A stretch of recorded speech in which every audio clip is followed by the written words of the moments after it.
आदरणीय व्यासपीठावर विराजमान असलेले आपल्या महाविद्यालयाचे प्राचार्य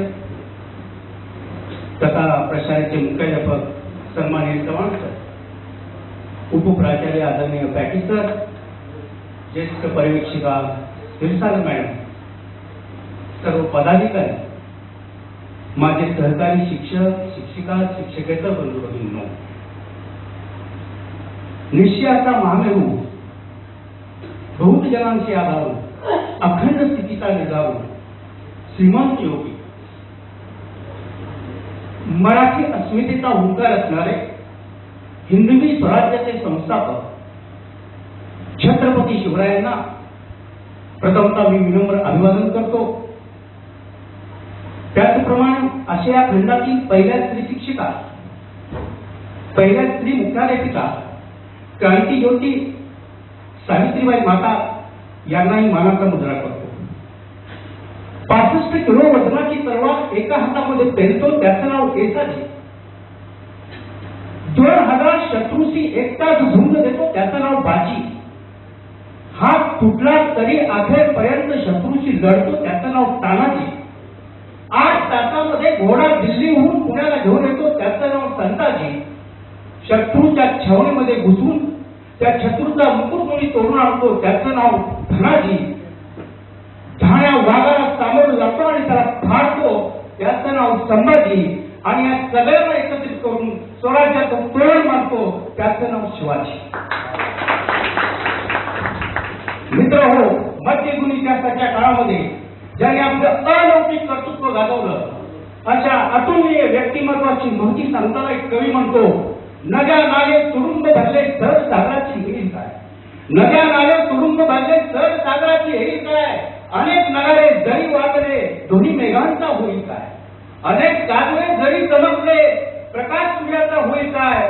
अनेक राजे जरी जन्मले तर शुभांची येईल काय।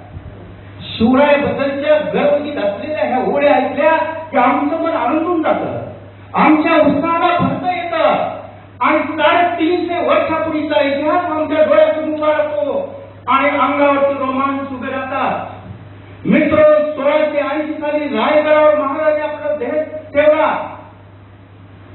त्याला 350 वर्ष पूर्ण झाली, परंतु महाराष्ट्र संस्कृतीच्या गाभाऱ्यात त्यांचं कर्तृत्व आजही तेजाला चढताना आपल्याला दिसतंय। जातीपातीची धर्म संप्रदायाची सगळी बंधने झुगारून देऊन महाराज इथल्या मराठी मावळ्यांच्या हृदय सिंहासनावरती आरूढ झालेले होते। शिवरायांचं चरित्र घरोघरी आणि दारोदारी तरुणांना स्फूर्ती देत होतं। शिवरायांचं चरित्र आमच्या जिव्हाळ्याचा विषय आहे, शिवरायांचं चरित्र आमच्या अभिमानाचा विषय आहे। आणि म्हणून अनेक कवी त्यांच्यावरती कविता लिहिल्या, अनेक लेखकांनी पुस्तके लिहिली, अनेक लेखकांनी ग्रंथ लिहिले, अनेक नाटककारांनी नाटके लिहिली, अनेक शहरांनी पोवाडे रचले, अनेक निर्मात्यांनी चित्रपट काढले, पण कुठल्याही कलाकृतीमध्ये न सापडणारे राजे आयुष्य जगले। म्हणूनच राजांची जयंती आज 350 वर्षानंतर सुद्धा महाराष्ट्राच्या कानाकोपऱ्यात नव्हे तर जगाच्या कानाकोपऱ्यात मोठ्या उत्साहाने साजरी होत असल्याचं दिसते। कवी भारत आंबे यांनी जगहातीचं वर्णन करताना म्हटलंय, तू जनपळतर की हाय हाय, तू मागे जाता नाही काय। तुमची माझी अवस्था काय। तिसऱ्याला लोक गर्दी करतात, 12वा घातला जातो, वर्ष 7 होतं आणि आठवणी एवढ्या दुसर होत जातात की अक्षय तृतीयेच्या वेळेला तुमच्या माझ्या नावाने एखादं पितळाचं ताट ठेवलं जातं। पण महाराजांचं कर्तृत्व एवढं वैभवशाली होतं की 350 वर्षानं सुद्धा या वैभवशाली कर्तृत्वाची जयंती मोठ्या थाटामाटात या राज्यामध्ये साजरी केली जाते। वयाच्या 16व्या वर्षी रायरेश्वराच्या मंदिरामध्ये हातामध्ये न पेलणारी तलवार घेऊन महाराजांनी स्वराज्य स्थापनेचा निर्धार केला। झोपे असणारा जागे केलं, जागे असणारा उभं केलं, उभ्या असणाऱ्यांच्या हातामध्ये भगवा ध्वज दिला। भगवा ध्वज स्वराज्याची निशाणी ठरला। मित्रांनो, भगवा ध्वज हा त्यागाचं प्रतीक आहे। अराजकतेच्या पार्श्वभूमीवर रामराज्य निर्माण करण्याचं स्वप्न महाराजांनी निर्माण केलं। भगवा ध्वज हा पुरुषांच्या रक्तातून, स्त्रियांच्या कुंकवातून, साधू संतांच्या वैराग्यातून आणि अग्नीच्या ज्वालेतून निर्माण झालेला आहे। या भगवा ध्वजाची महापूजा करण्यासाठी अनेक ते राजांनी आपण त्यांची मावळ्यावरती साधी कल्पना सुद्धा मावळ्यांच्या मनाला शिवत नव्हती. स्वराज्याच्या या देवालयासमोर अनेकांनी आपल्या देहाच्या दीपमाळा तेवत ठेवल्या. महाराजांना महादेव म्हणून आपल्या प्राणाची बिनोदर महाराजांच्या ओंजळीमध्ये टाकली. 18 पगड जाती जमातीची कुणबी शेतकऱ्याची पोरं आणि गाववाडा हाकणाऱ्या 12 बरुतेदाराची पोरं राजांना विचारत होती, महाराज थोडा काय करू? त्यांच्या एका हातामध्ये निखारा उडत होता आणि दुसऱ्या हातामध्ये तुळशी पत्र होतं. ती महाराजांना विचारत होती, महाराज यातलं काय ठेवू घरादारावर आणि काय ठेवू संसारावर? मित्रांनो, एवढ्या स्वामिनिष्ठ मावळ्यांच्या जीवावर राजांनी स्वराज्य निर्माण केलं. जेव्हा आपण इतिहासाचा अभ्यास करतो त्यावेळी आपल्या लक्षात येतं महाराज पणागडावर होते आणि बादशाहीत एक संकट आपल्या राज्यावरती चालून आलं. शाहीचे काम 1 लाख फौजासह लाल महालामध्ये मुक्काम करून ठेवला. मराठा म्हणून त्याला बेचिरा करायला सुरुवात केली. मराठा फौजा लढत होत्या पण काही उपयोग होत नव्हता. महाराजांनी आपल्या पराक्रमाची शर्त केली आणि शाहीचे काळाची बोटे कापली. खान मुलूक सोडून पळून गेला. पण मित्र, या खानाच्या स्वारीमुळे आपल्या महाराष्ट्राचं प्रचंड नुकसान झालं होतं. हे नुकसान कसं भरून काढायचं राजांच्या समोर प्रश्न उभा राहिला. त्यावेळी राजांच्या समोर दिसली मुघली अंमलाखाली असलेली सुरतेची श्रीमंत बाजारपेठ आणि महाराजांनी सुरतेची लूट करायचं ठरवलं. 5 जानेवारी 1664 रोजी मराठी फौजेची तुकडी सुरतेमध्ये घुसली. ज्या व्यापाऱ्यांनी काळ्या मार्गाने धन कमवलं नव्हतं त्यांची प्रचंड लुटालूट सुरू झाली. मुघलांचा किल्लेदार इनायत खान किल्ल्यामध्ये जाऊन लपून बसला. ही लूट एवढी प्रचंड होती. पण मित्रांनो, अशा या लुटीच्या प्रसंगामध्ये सुद्धा न्याय आणि नीतिमत्ताचा सुरेख संगम आपल्याला शिवचरित्रामध्ये पाहायला मिळतो. सुरतेमध्ये मूळ पारेख नावाचा एक डच व्यापारी होता. जन्माने तो ख्रिश्चन होता. तो खूप दानशूर होता. त्याला इतरांना दान धर्म करताना कधी कुणाची जात पाहिली नाही, कधी कुणाचा धर्म पाहिला नाही.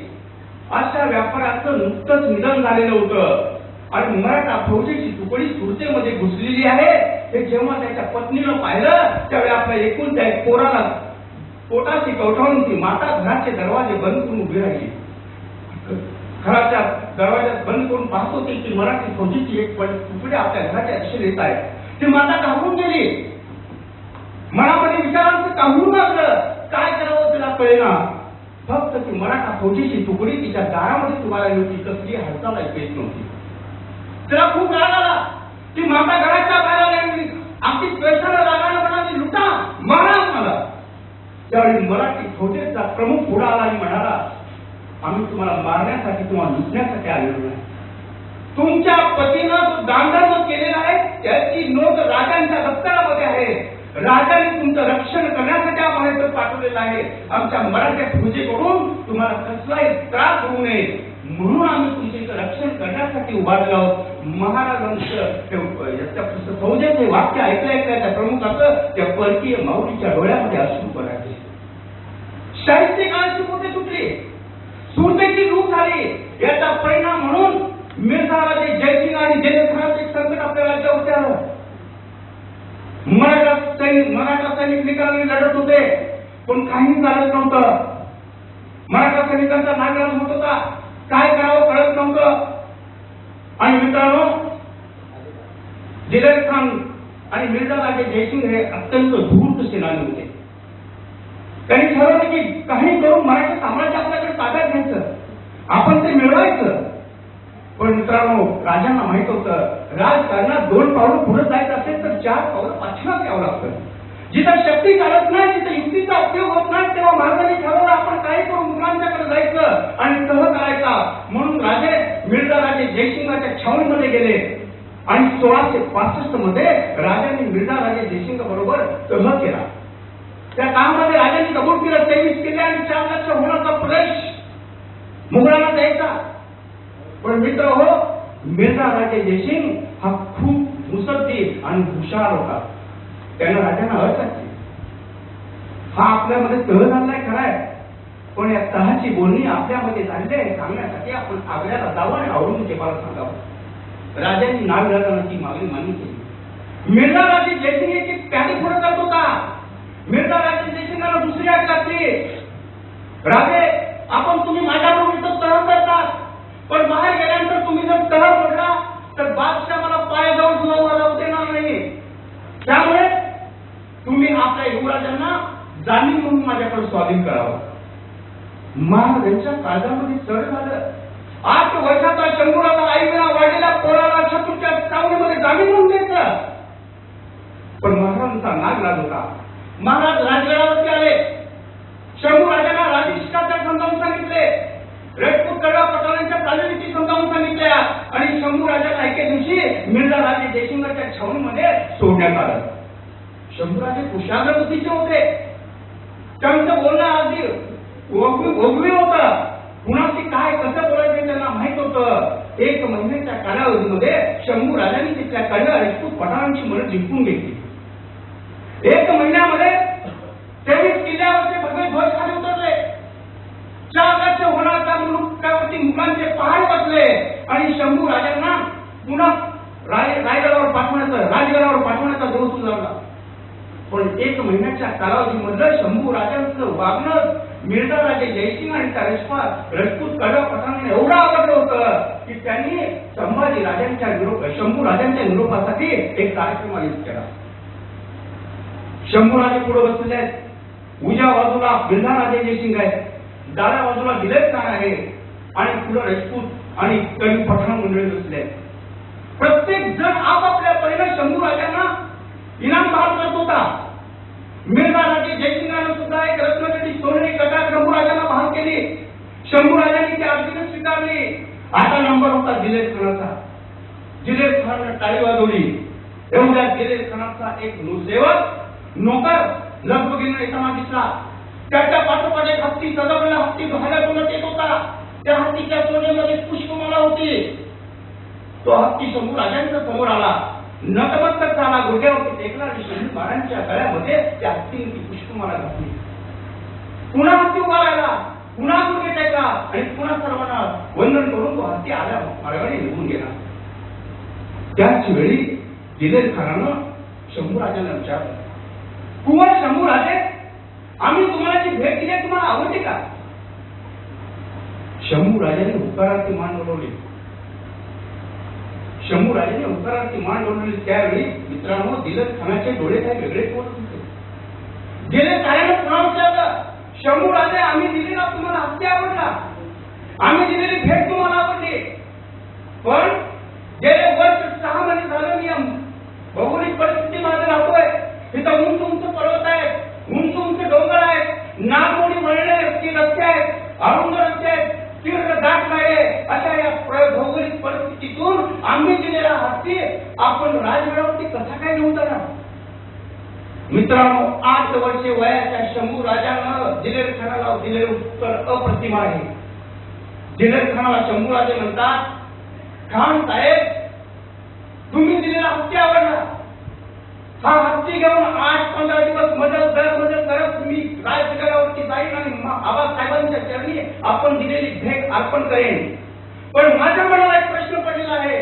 माझ्या आबासाहेबांच्या कडून पुरंदरच्या तहामध्ये आपण 23 किल्ले घेतले आहेत. हे 23 किल्ले घेऊन आपण आपल्या बादशाहाकडे अभियाना कशी जाणार? याला म्हणायचे संस्कार. मित्र हो, शिवाजी राजांचं देहावसन 1680 साली झालं हे आपल्याला माहितच आहे. पण पुन्हा औरंगजेबानं 1680 साली आपल्यावरती आक्रमण केलं. खरं तर 1-2 वर्षांमध्ये हे आक्रमण संपायला पाहिजे होतं. पण 1680 ते 1727 वर्षे युद्ध चालू होतं. इथली रयत लढली शंभू राजांच्या नेतृत्वाखाली. इथली रयत लढली शंभू राजांच्या राजारामांच्या नेतृत्वाखाली. इथली रयत झुंजली महाराणी ताराबाईंच्या नेतृत्वाखाली. इथली रयत झुंजली संताजी आणि धनाजी यांच्या शब्दांच्या खातर. यावेळी महाराजांचं वेगळेपण आपल्याला दिसून येतं. 5वी अन्य अत्याचारामध्ये बुडत असलेली हिंदू धर्माची नौका जपून ठेवण्याचं काम महाराजांनी केलं. म्हणून समर्थ रामदास म्हणतात, भूमंडळाचे काही धर्मरक्षी आहे का नाही, महाराष्ट्र धर्म उरला पुन्हा कारणे. मित्र हो, राजे अवघडे नसते तर काय झालं? आज राजे जन्माला आले नसते तर काय झालं असतं? अंगावर करता येण्यासाठी भयानक परिस्थिती निर्माण झाली असती. कवी भूषण म्हणतात, काशी की कलिलावती मथुरा मच्छी होती, अगर शिवाजी न जन्मे जन्म होते तो हमारे आपकी सबकी सुन्नत हो जाती. एवढी विदारक परिस्थिती या राज्यामध्ये निर्माण झाली असती. राजे हिंदू होते. हिंदू धर्मांच्या बद्दल त्यांना आदर होता. ज्याप्रमाणे हिंदू धर्मांच्या मंदिराबद्दल आदर होता त्याचप्रमाणे मस्जिदीबद्दल सुद्धा त्यांना आदर होता. पुराणाचं पावित्र्य त्यांनी जपलेलं होतं. राजांना ज्याप्रमाणे संत रामदास संत तुकाराम वंदनीय होते त्याचप्रमाणे बाबा याकूत आणि संत कबीर सुद्धा वंदनीय होते. राजे हिंदू होते परंतु हिंदूंच्या जुन्या कर्म चाली रूढी परंपरा राजांना मान्य नव्हत्या. शहाजी राजांच्या मृत्यूनंतर जिजामाता सती जायला निघाल्या त्यावेळी राजांनी त्यांना थांबवलं. काही मुस्लिमांनी काही हिंदूंना मुस्लिम धर्मांतर करून घेतलं होतं. महाराजांनी त्यांना पुन्हा हिंदू धर्मामध्ये घेतलं. नेताजी पालकरचा पुढील झाला होता त्याला हिंदू धर्मामध्ये घेतलं. बजाजी नाईक निंबाळकराला हिंदू धर्मामध्ये प्रविष्ट करून घेतलं. परंतु मित्रांनो अशा बाक्या हिंदूंच्या बरोबर रोटी बेटीचा व्यवहार करायला कोणी तयार नव्हतं. पण महाराजांनी स्वतःची मुलगी कमळाई बजाजी नाईक निंबाळकराच्या मुलाला दिली आणि आपण केवळ बोलके राजे नसून एक ते समाज सुधारक आहोत हे समाजाला दाखवून दिलं. आज आपण ज्या लोकशाही शासन प्रणाली जपतोय त्या लोकशाही शासन प्रणालीची मुळं महाराजांनी 350 वर्षापूर्वी अष्टप्रधान मंडळाच्या माध्यमातून आपले समोर ठेवलेली होती. एक आदर्श समाज व्यवस्था महाराजांनी निर्माण केली होती. ज्याची योग्यता त्याला ते पद. आजच्या सारखं नाट्या गोट्याचं राजकारण नव्हतं. आजच्या सारखं वशिलाबाजीला थारा नव्हता. आज आपण मंत्रिमंडळामध्ये पाहतो सगळी नाट्या गोट्याची वशिलेबाजी मंत्री झाले आपल्याला पाहायला मिळतात. राजांच्याकडे तसं नव्हतं. एक कुशल अशा प्रकारची आदर्श अशा प्रकारची राज्यव्यवस्था आणि न्यायव्यवस्था राजांनी निर्माण केली होती. मित्र वयाच्या 16व्या वर्षी रांझ्याच्या पाटलाचे हातपाय कलम करण्याचे आदेश राजांनी दिले. का तर या रांझ्याच्या पाटलानं गरीबाच्या मुलीबरोबर बदामून केला होता. बदामून याचा अर्थ बलात्कार नव्हे, व्यभिचार, वाईट वागणूक. महाराजांना ते सहन झालं नाही. महाराजांनी आज्ञा दिली सेवकांना की त्याचे हातपाय कलम करा, त्याला चौरंग करा. नुसती आज्ञा दिली नाही, अंमलबजावणी केली. मासाहेब जिजाऊंनी राजांना विचारलं, राजे आपण त्या रांझ्याच्या पाटलाला देहदंड द्यायचे सोडून त्याला जिवे मारायचे सोडून आपण त्याचा चौरंग केला, त्याचे हातपाय काढले. स्त्री आमच्या देवाची देवता आहे, तिच्या पदराला हात घालण्याची आपण दय केली. आपण त्याला देहदंड का दिला नाही? त्यावेळी राजांनी शांतपणे उत्तर दिलं, अहो साहेब देहदंड दिला असता तर तो विषय तिथंच संपला असता. पण येणारा जाणारा रांझ्याच्या पाटलाकडे पाहिल आणि पुन्हा जर आपण आपलं स्वराज्यामधल्या कुठल्या आया बहिणीच्या पदाचा हात लावण्याचा आपण जर प्रयत्न केला तर आपला सुद्धा रांझ्याचा पाटील केला जाईल, शिकवण समाजापर्यंत पोहोचली जावी. म्हणून मी त्याचे हातपाय करण केले असं राजांनी जिजाऊंना उत्तर दिलं. मित्रांनो जिजामाता त्यावेळी राजांना म्हणाल्या, राजे आम्ही शिकवलं त्यापेक्षा खूप काही शिकला. महाराजांना भविष्याचा वेध होता. महाराजांच्याकडे दूरदृष्टी होती. हातपाय पसरण्यापूर्वी पायबंद घालण्याची ताकद त्यांच्याकडे होती. मित्रांनो हे सामर्थ्य जर तत्कालीन राजांना बादशाहाला जर आलं असतं तर आपल्या देशावरती इंग्रजांनी 150 वर्ष राज्य केलं नसतं. याचं कारण काय? महाराजांनी आपल्या राज्यातलं कुठलंही बंदर जर पोर्तुगीज फ्रेंच इंग्रजांना कधीही व्यापार करता दिलं नाही. पण आमच्या तत्कालीन राजा बादशाहांनी व्यापारासाठी बंदर दिली आणि त्यामुळे मित्रांनो 150 वर्ष इंग्रजांनी आपल्या देशावरती राज्य केलं. खेदाची गोष्ट आहे. कल्याणच्या सुभेदाराच्या सुनेच्या रूपानं बलात्काराची भूमिका, अत्याचाराची भार्या, अन्यायाची पत्नी राजांच्या समोर उभी राहिली असताना राजांनी काय करावं? एखाद्या भारतीयाची पती म्हणून वाचावं का एखाद्या सवालाची रचना म्हणून ठेवावं? यापैकी काही केलं असतं तर चाललं असतं, कारण त्यावेळेच्या राजव्यवस्थेचा आणि समाज व्यवस्थेचा तो नियम होता. आणि दया दाखवायची कुणावर? औदार्य उदाहरणाचं कुणावर? आणि स्त्री दाक्षिणाचा पुळका एवढा कशासाठी? दाहिल्याच्या कन्या मोहम्मद काशीनं कुठं दाखवली होती दया? पाकळ्याला फडफडणाऱ्या राणी दुर्गावतीच्या बहिणीला जनानखान्याच्या पिंजऱ्यामध्ये कोणताना अकबरानं कुठं दाखवलं होतं औदार्य? वासनेच्या अग्निकुंडा कुंडी घेत असताना कनक कुमारला उदय घालानं कुठं दाखवली होती दया? तेव्हा दया कुठं पळाली होती? अवघड्यांना मान टाकायला घातले होते, पालुचे कुठं पळून गेले होते, मादरीचे पाय उघडून पंडू राजाला जमलं नाही, शंतनू सारख्या सम्राटाला स्वतःच्या इंद्रियावरती नियंत्रण ठेवता आलं नाही. अशा वेळी हा माझा राजा जाणता राजा वरला, अशी आमची माता सुंदर रूप होती, आम्ही झालो असतो सुंदर वरले चित्रपट. मित्रांनो, राजांचे वैशिष्ट्य घेण्यासारखं आहे. दक्षिण दिग्विजयाच्या मोहिमेवरती असताना राजे गोळकोंड्याला, गोळकोंड्यामध्ये कुतुबशाही राजांचं स्वागत केलं. आणि एके दिवशी सकाळच्या वेळी कुतुबशाह आपल्या हत्तीशाला महाराजांना दाखवत होते. महाराजांनी कुतुबशाह हत्तीशाला पाठ फिरत होते. कुतुबशाहानं कुचेष्टनं महाराजांना विचारलं, राजे आपल्याकडे हत्ती किती आहेत?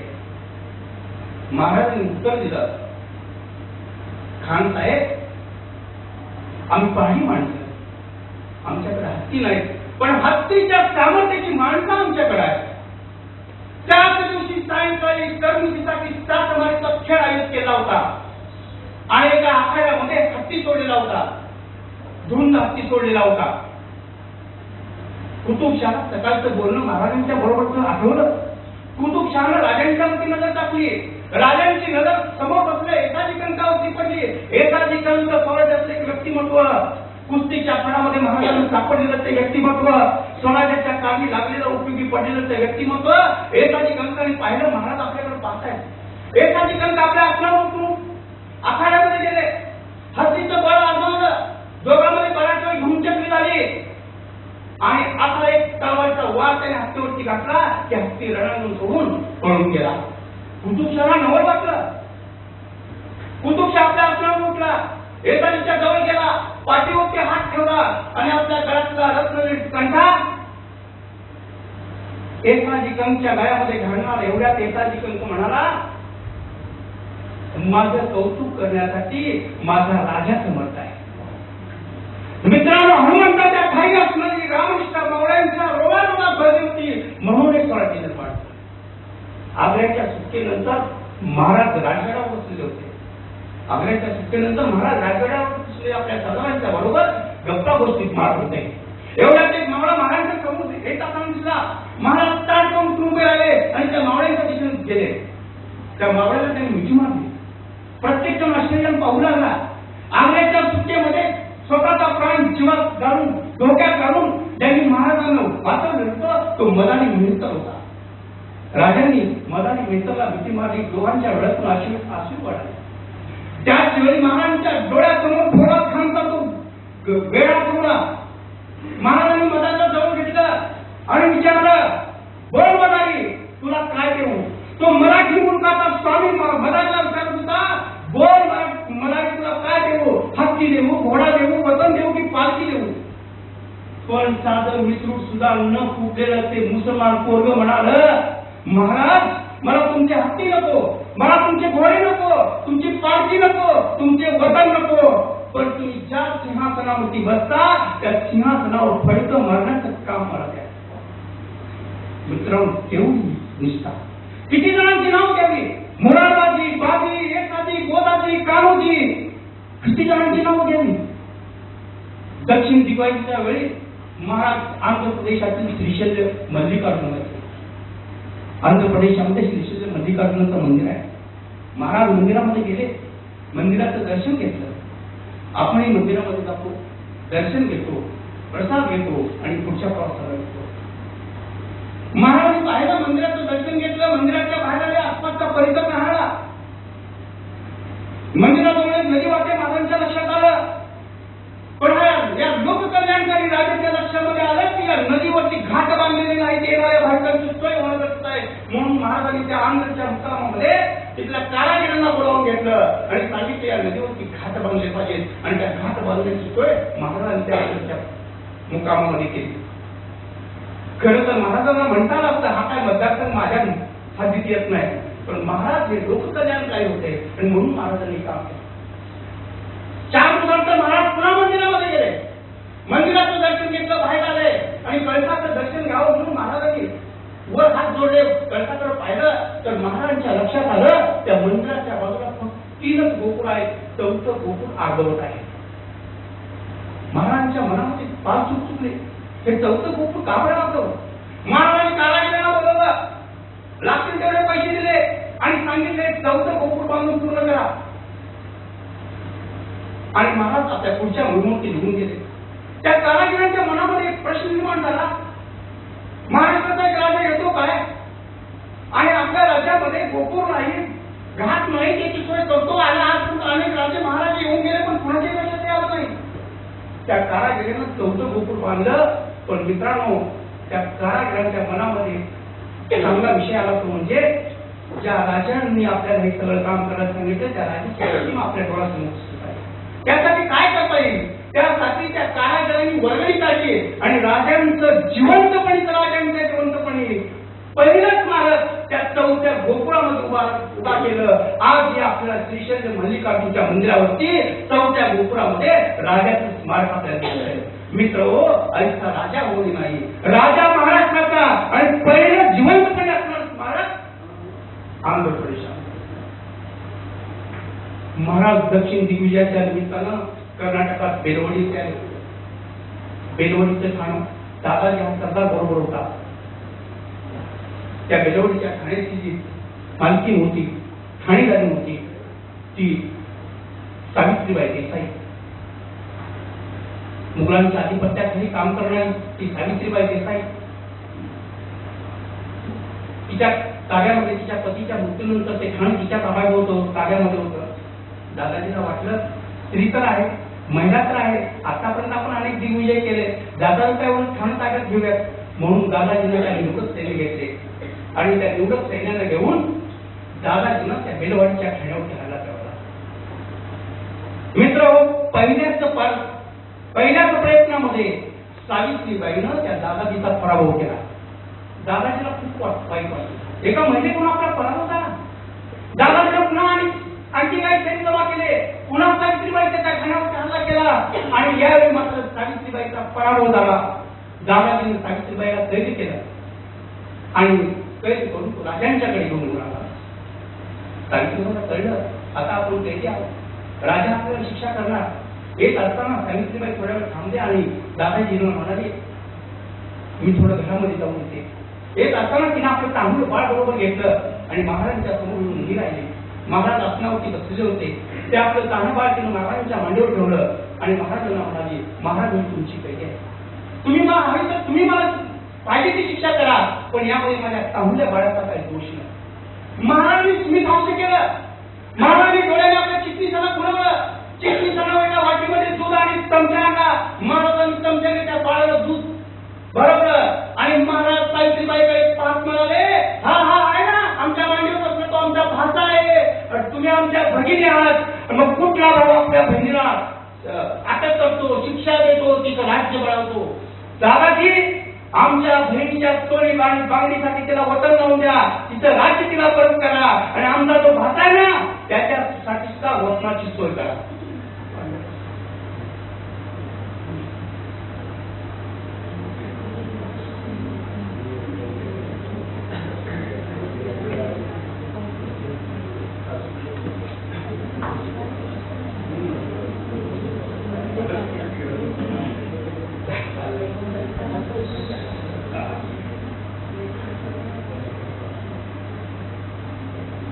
आमच्या भाग्यासाठी सुद्धा वतनाची सोय करा.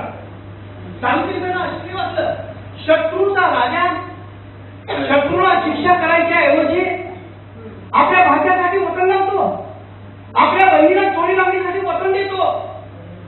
शत्रूच्या स्त्रियांच्या बद्दल सुद्धा आदर असणाऱ्या राजाचं स्मारक उभा करावं म्हणून सावित्रीबाईंनी दगडी 3 शिल्प तयार केली. राजे खाली बसलेत, मांडीवरती ते बाळ आहे, महाराज त्याला दूध पाजत आहेत. सावित्रीबाई कैला उभारले आहेत. कर्नाटकात कधी धारवाड जिल्ह्यात यादवाड नावाच्या गावामध्ये गेला तर त्या मारुतीचं मंदिर आहे, त्या मारुतीच्या मंदिरामध्ये आज ही 3 शिल्प तुम्हाला पाहायला मिळते. मित्रांनो, शत्रूंच्या स्त्रियांच्या बद्दल आदर असणारा हा एकमेव राजा मध्ययुगीय असा होऊन गेला. स्त्री आमच्या घराण्याची देवता आहे, भले ती कुठल्याही जातीची असो, कुठल्याही धर्माची असो, कारण ती आमची माता आहे. आमच्या मुद्रेचा पहिला मान केला आहे. मित्रांनो, मुघल इतिहासकार काफी खान याने शिवरायांचं वर्णन करताना सुरुवातीला अत्यंत विकृत वर्णन केलं. तो शिवरायांचं वर्णन करताना म्हणतो चोर, लफंगा, दरोडेखोर वगैरे वगैरे. पण याच कापिकारानं पुन्हा शिवरायांचं चरित्र केलं. त्यावेळी तो कापिकार म्हणतो, मराठे के उस राजा साहब को हम चांद तो नहीं कर सकते क्योंकि चांद पर भी एक दाग है. मराठे के उस राजा साहब को हम चांद नहीं कर सकते क्योंकि चांद पर भी एक दाग है, लेकिन हम यकीन से कहते हैं शिवाजी नाम का जो हिंदुओं का दिल है वो चरित्र से बेदाग है. एवढं उज्ज्वल व्यक्तिमत्व, एवढं संपन्न व्यक्तिमत्व माझ्या राजाचं होतं. मित्र, आज आपण लोकशाही जीवन प्रणाली स्वीकारते, लोकशाही जीवन प्रणाली राहतो. महाराज असेच होते आपल्याला माहित आहे. जगदंबेच्या देवालयामध्ये जाऊन हातामध्ये कवड्यांची माळ घेऊन हातामध्ये पोत नापून त्या आई भगवानला कौल मागायचे. पण परमेश्वरात प्रयत्न केल्याशिवाय परमेश्वर प्रसन्न होत नाही हे राजांना माहित होतं. आणि म्हणून राजे नेहमी प्रयत्न करत राहायचे. महाराजांच्या जहागिरीमध्ये खंडोजी खोपडा नावाचा एक सरदार राहत होता. हा महाराजांना नेहमी विरोध करायचा, त्रास द्यायचा, सोक्यांना नडवायचा. अफजल खान वधाच्या वेळी सुद्धा त्यांना अफजल खानाला मदत करण्याचा प्रयत्न केला. पण त्यावेळी शिवाजी राजांना यश मिळालं. त्यावेळी खंडोजी खोपडा आपलं वतन सोडून जंगलामध्ये रानावनामध्ये निघून गेला. वर्ष 6 महिने झाले. तिथल्या त्या जंगलातल्या रानातल्या जीवनाला तो वैतागला. राज्यामध्ये कसं जायचं, महाराजांच्याकडे कसं जायचं हा प्रश्न त्याला पडला.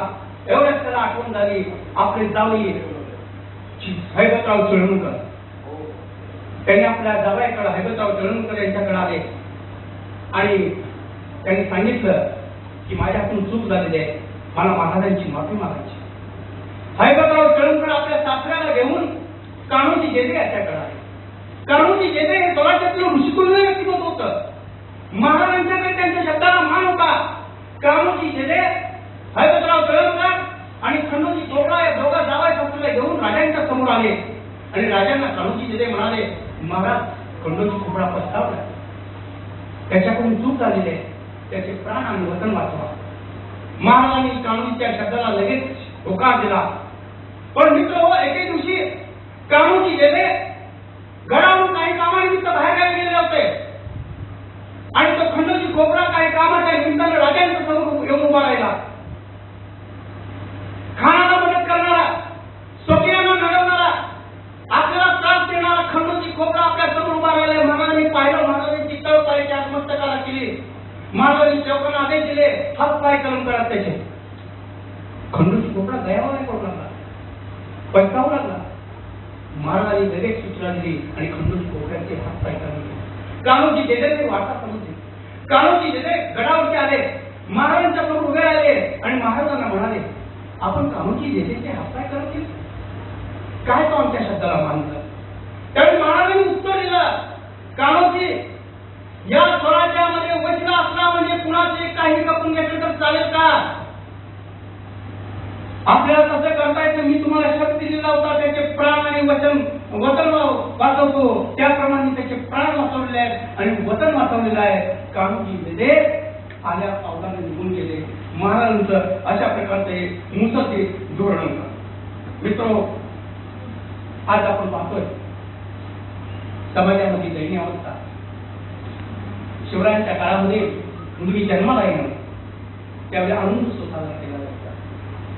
पण आज भ्रूण हत्या, मी तर म्हणेन आईच्या कुशीत कुठं उरला आहे निवारा, यापेक्षा आईच्या गर्भात कुठं उरला आहे निवारा. आईच्या गर्भात सुद्धा मुलीला निवारा नाही अशी परिस्थिती निर्माण झालेली आहे. मातीतून मोती पिकवणाऱ्या शेतकऱ्याचे हात अगोदर मातीमध्ये घुसकावे लागतात, त्यावेळी मोती पिकतात आणि त्या मोत्याची 4 घास तुमच्या माझ्या ताटामध्ये येतात. त्या कष्टकऱ्या शेतकऱ्याची अवस्था काय आहे? ज्या मातीमध्ये तो जन्मतो त्या मातीमध्ये तो झाडातून त्या झाडाला त्याला भात घ्यावा लागतो. दैनिक शोकांची काय मित्र हो, operation is successful but patient is dead, अशा प्रकारची अवस्था आहे. याचा कुठेतरी गांभीर्याने विचार केला पाहिजे. माणुसकीला कळणा फासणाऱ्या आमच्या आया बहिणींच्यावरती अत्याचार होत आहेत. आम्ही षंड प्रवृत्तीचे बनलेलो आहोत. लवाळ्यासारखी ठाई ठाई वापरणारे आम्ही माणसं लाचारीने जीवन जगत आहोत. आजची तरुणाई व्यसनाधीन झालेली आहे. रायगडावरची सहल म्हणजे दारूचा अड्डा, जुगाराचा अड्डा, ग्रामसभाचा अड्डा, अशा प्रकारची परिस्थिती झालेली आहे. शिवरायांची जयंती म्हणजे शिवरायांचे पुतळे उभे करणे आणि मध्य पिरियडच्या तालावर धुंदीवरती आणि डॉल्बीच्या तालावरती हाताला धरलं या लगीन ठरलं या अशा गाण्यावरती नृत्य करणं या शोकांतिका झालेली आहे. मित्र हे कुठेतरी थांबलं पाहिजे. त्यासाठी तुम्ही आम्ही सर्वांनी पुढे आलं पाहिजे. ओठाला लाली किंवा लिपस्टिक लावून फॅशनच्या युगात वावरण्यापेक्षा माझ्या माता भगिनींना मला सांगायचं आहे की आपल्या कर्तृत्वाचा आणि मातृत्वाचा एखादा शुभाचा आविष्कार आपल्याला घडवता आला तर निश्चितपणे आपलं जीवन धन्य होईल.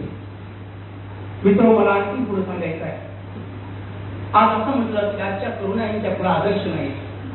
मित्रांनो आदर्श शोधायला दुसरीकडे कुठं जायची गरज नाही. हे आदर्श आपल्याला शिवचरित्रातून पाहायला मिळतील. अधपतनाच्या वाटेवरती जाणाऱ्या तरुणाला सावरण्यासाठी केलेली होत आहे आधी केलीच पाहिजे हा सिद्धांत साध्य करण्यासाठी एखादी तरी जिजाबाचा जर जन्माला आली तर पुन्हा स्वराज्याचं स्वराज्य होईल हे ध्यानात घेण्यासारखं आहे.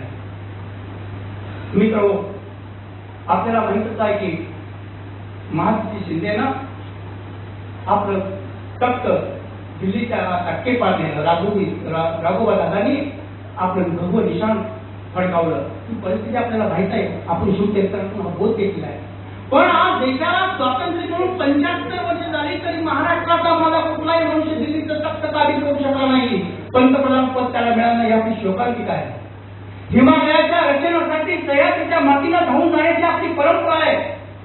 पण आज आपल्याला ती परंपरा दिसत नाही आणि म्हणून सह्याद्रीच्या कुशीतल्या पोरांना मला म्हणायचं आहे सह्याद्रीच्या पोरांच्या कुशीतल्या पोरांनी म्हटलं पाहिजे मराठ्याची पोरं आम्ही नाही विणार मरणाला. मराठ्याची पोरं आम्ही नाही विणार मरणाला. समजेला कुणी शाहीर अवघ्या साऱ्या विश्वाला. असे आमची जातशाही मगत भरी भवानीचा पोत पासून आम्ही नाचतो. दिमाग आहे जवानीचा. ही जवानी सत्कार्यासाठी जर लागली तर निश्चितपणे राजांचं कार्य आपण अंमलबजावणी केल्यासारखं वाटेल. महाराजांनी 1680 साली रायगडावरती भेट ठेवला. त्यावेळी औरंगजेब बादशाहने वाटा काढली. औरंगजेब बादशाहने आपले सैन्याचे दरवाजे बंद केले.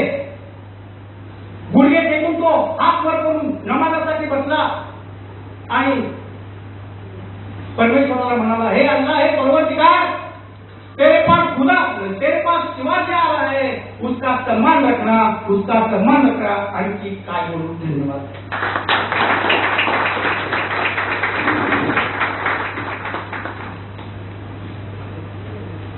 धन्यवाद सर. तुमचं भाषण ऐकतच राहावं असं वाटतं. अत्यंत सुंदर अशा शब्दामध्ये इतिहास तुम्ही आपण या ठिकाणी वर्णन केला. छत्रपती शिवाजी महाराजांच्या गुणांचं वर्णन केला, गौरव केला. त्याबद्दल आजच्या प्रमुख पाहुण्यांचं मी कौतुक करतो. यानंतर आपल्या प्रचाराचे मुख्याध्यापक तथा प्राचार्य श्री पी. चव्हाण सरांना विनंती करतो आपले मनोगत